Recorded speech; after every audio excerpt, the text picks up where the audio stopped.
வணக்கம். இன்று மார்ச் 2 குழந்தைகளின் கற்பனை உலகிற்கு சிறகு முளைக்க செய்த டாக்டர் சியூஸ் அவர்களின் பிறந்த தினம். மாசச்சூசெட்ஸில் பிறந்த தியோடர் சியூஸ் கீசல் உலகிலேயே அதிகம் விற்பனையாகும் குழந்தை எழுத்தாளர். ஆக்ஸ்ஃபோர்டில் முனைவர் படிப்பை பாதியில் விட்டாலும் டாக்டர் பட்டத்தை தனது பெயருடன் சேர்த்து கொண்டார். 1927இல் கார்ட்டூனிஸ்டாக பயணத்தை தொடங்கியவருக்கு அவரது தாய் பாடிய தாலாட்டுகளே ரைமிங் நயத்தை கற்றுக் கொடுத்தன.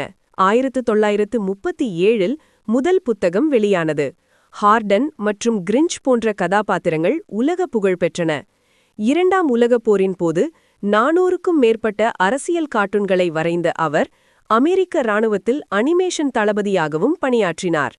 போருக்குப் பின் கலிபோர்னியா திரும்பியவர் 1954இல் கல்வியில் ஒரு பெரும் புரட்சியை ஏற்படுத்தினார். சலிப்பான பாடப்புத்தகங்களுக்கு மாற்றாக வெறும் 236 சொற்களில் தி கேட் இன் த ஹேட் என்ற மாயாஜாலத்தை படைத்தார்.